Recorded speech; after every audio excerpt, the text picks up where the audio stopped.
Oh, what's up, guys? Once a month I hit record in this chair and talk about what's been going on. This is the Lawnchair update. Some big changes happened to Lawnchair update. I decided to, instead of shooting in 35 millimeters, I zoomed it in a little more, 50 millimeters. I thought that could be a good move.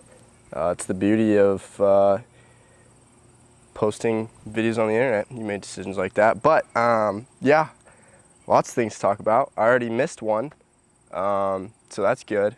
Or maybe I renamed one wrong. I don't know. I'm trying to do one once a month, and I definitely already screwed up the title. And this was really supposed to be a cool thing where I kind of think through the details and not mess that much stuff up, because it's hard to mess up pressing record and setting your camera down and just naming a video. But you best know that I found my way there. But other updates, I'm up 10 pounds, so that's fun. Name of the game is shakes. Big shakes has helped me out.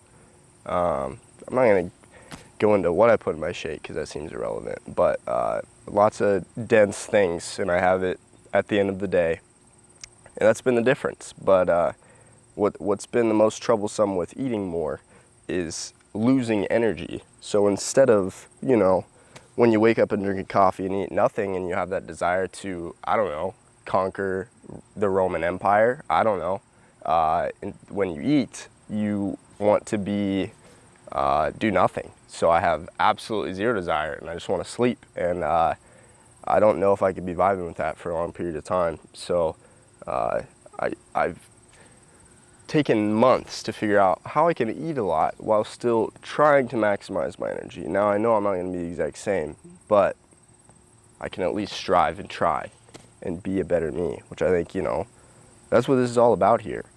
In other words, I wanted to talk about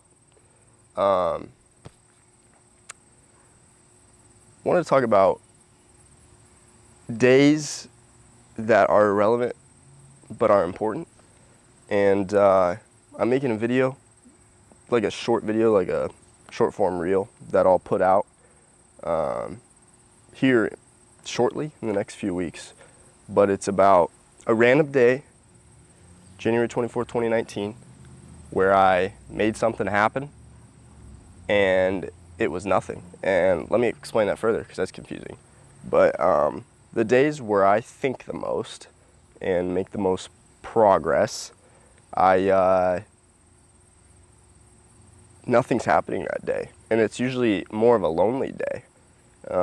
When I'm out with friends doing fun things, I'm having a good time, but do I really progress myself that day?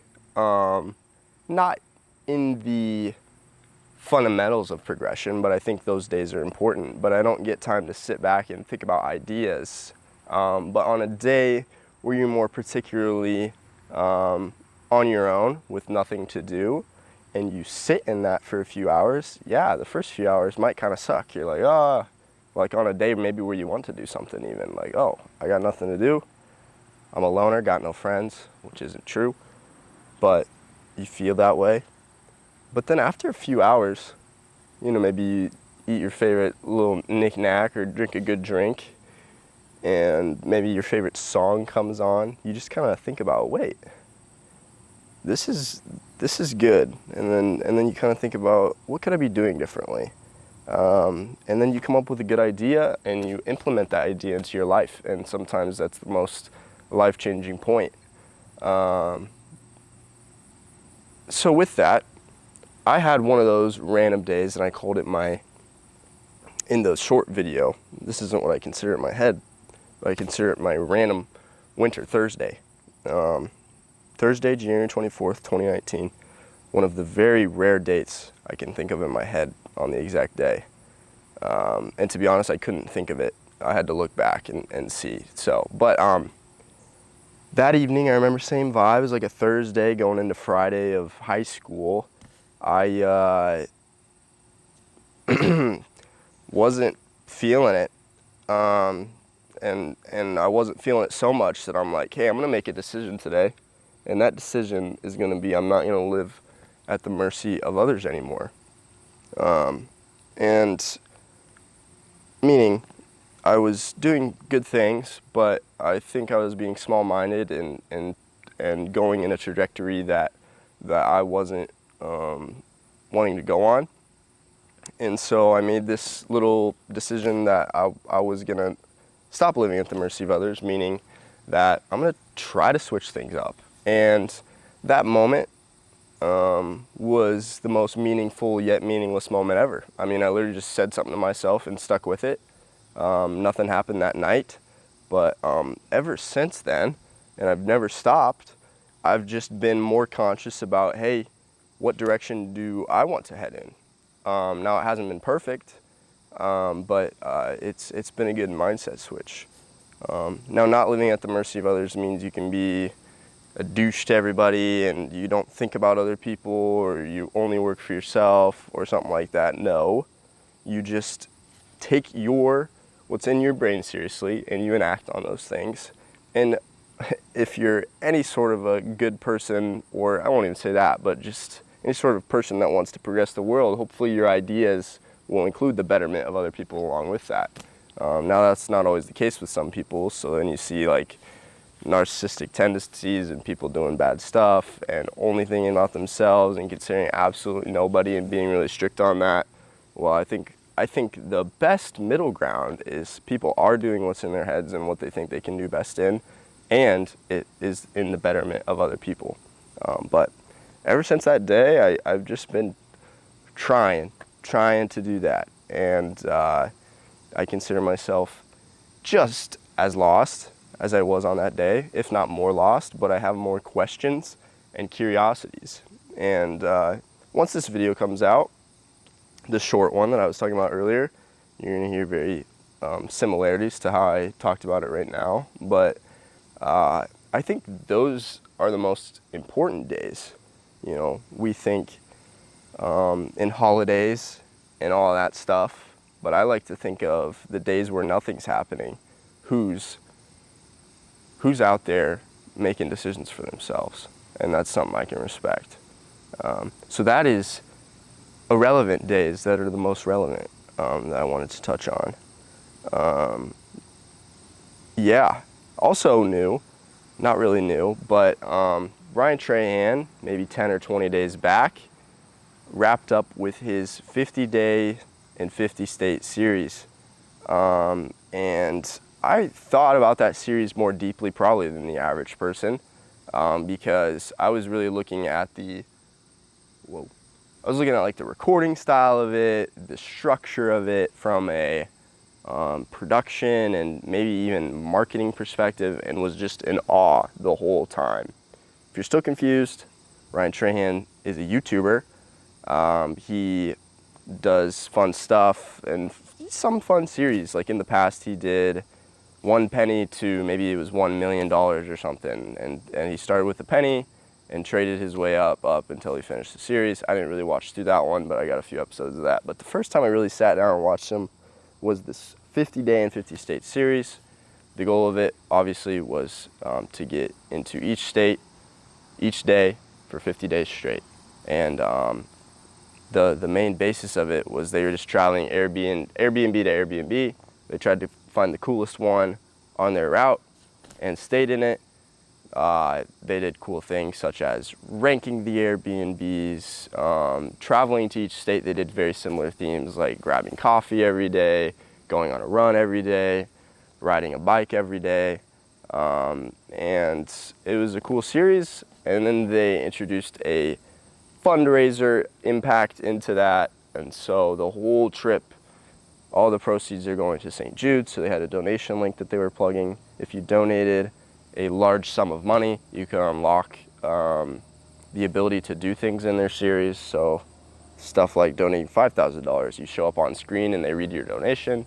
Donating $50,000, you could spin their challenge wheel, and just all these cool aspects. But what I really appreciate that series, and if you were to watch one of them, he and his team edits in the perfect blend of absolute professionalism mixed with ultimate amateurism, which I use way too big of words right there. But what I mean by that is The series, when looked at very broadly, looks like it was shot very unprofessionally. And what I mean by that is using your iPhone, lots of mess ups with words, lots of meme edits. Like, it sort of gives off the feel as if someone were to pick up editing day one or day two, that they would edit like that. But also on the flip side of that, the audio is so professional. So he has a $200 lav mic that he's got up to his face talking, and it's buttery and it goes through your speakers like beauty, and it's very easy to hear what he's saying. The series flows so fast, so different music and different sounds and different sound effects and new ideas are happening every few seconds.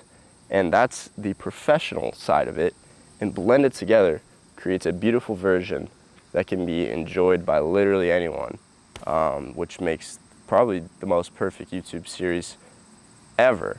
And it's hard to pull off, which I think is the reason why so many people watch it, is because it's so relatable.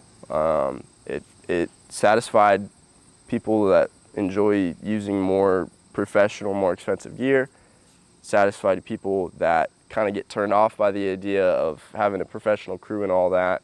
And so they were able to make a really good series using a crew, but also looking appealing to everybody. And I might do a whole video breaking down aspects of that series, but it was just something really respectable that I literally was mind blown the whole time on how well they did doing all that. So cheers to Ryan Trahan. His original goal was to make $1 million for St. Jude, and ended up making, I believe, just south of $12 million. And so absolutely insane. It rallied the whole world, or at least the US, since, I don't know, it was the US states. And it was the series of the summer, no doubt. I mean, a banger 30 to 40 minute video a day for 50 days straight, included every single state. I rallied around when they came through Iowa, and all that. Iowa did not show out very hard in that series. What is that? That was a scam, by the way.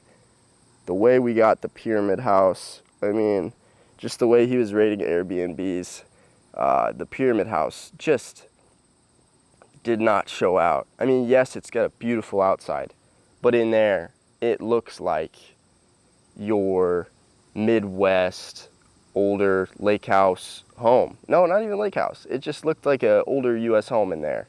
And I knew they wouldn't like that. Haley was literally scared of the inside. But just not a good showing for the state of Iowa. I think we ranked 48 out of the 50 Airbnbs. You know, it'd still be a fun one to stay in, but based on the competition, yeah, we did not show out. And Iowa usually does show out for stuff like that. So, bummer performance, but better luck next time Ryan comes, I guess. Let me notes here. I've been seeing videos like these pop up recently of just people turning on their camera and talking. And so that's been cool. I'm in the same wavelength as other people. Went to the National Balloon Festival, which is a thing in Iowa, where like 100 plus balloons go in the air and it's competition. And I usually do not like events like that. I don't love paid fun. The closest paid fun I like is like golf, I don't know. But this is one I truly like. You go drive into Indianola. It's a week straight. You go and sit in a grass area. Behind you, you got beer gardens and food and drink and all that. And then in front of you is a beautiful array sky of balloons, hot air balloons, to be exact. And it's actually a competition. And what they do is the balloons fly in, and then there's a target near the venue, and you drop a little object as close to the target as you can get. And then obviously the closest person of the night wins that day. And so you would have no idea, first time goer. You kind of do and figure it out, but it's just fun to watch the balloons go over. And there's an announcer announcing the balloons. If they're from nearby, you know, they get louder cheers. There's world champs. So that is a event that I've come to love. And I've only been there twice, but I enjoyed bringing my friends there. It was a lot of fun. We probably had 20 to 30 people show out. Lots of love in the air there. It was awesome. But that's National Balloon Festival, or National Balloon Classic, rather. Check it out next year. Someone else that's been inspiring me lately is under the Instagram handle at Cinema Gravy. There's just something beautiful about what he's doing. If I were to describe him, he's a good-looking guy. He talks like a cinematic movie narrator, which is sick. He's got a very aesthetic, beautiful house in Los Angeles. And he breaks down random subjects that are important to him, including the history of a tank, is that what it is? The history of a wife beater. And did a whole 1 minute, I would call it short film, on the background of a wife beater, how it came about. I don't remember too much because all of that, but he eventually just kind of peeped like what his favorite wife beater was, and it just gave a cool vibe. And he does that every week. It's called his Sunday series or something like that. And he drops insightful videos about, really, to the wide public, nothing, but to him, everything. And once you watch a few, it means everything to you too. Another good one was talking about a dull knife and how to sharpen a dull knife and how to not go buy a sharp knife, but to realize you could just sharpen your home dull knife and that it works great. But I love the way he talks. I will definitely be making videos inspired by him. I love how he records on a camera, utilizes professional lighting and camera position tricks. You can tell that he has experience, and it's just a beautiful thing. So cheers to that. I think he has one back in my heart, just intentionally making fun videos once again. So I have yet to actually make one, but it's coming. Thank you, Cinema Gravy. Michael Greenwood, I believe. What a good guy. But hey, that's gonna be the Lawnchair update this month. Like I said, I'm recording this pretty late, and so I just kind of had to nearly come up with things to talk about this week, to be honest. And that's never the goal, but I'm getting back going and trying to be intentional. And I think what that means for me is just planning out my days the night before and making it my day instead of a day that is at mercy of other events, you know. I need to know what I got going. So it's good to sit down and get this going, and hope you like the zoom in change. But hey, let's keep plugging away. Appreciate you all. Peace, love, and tranquility.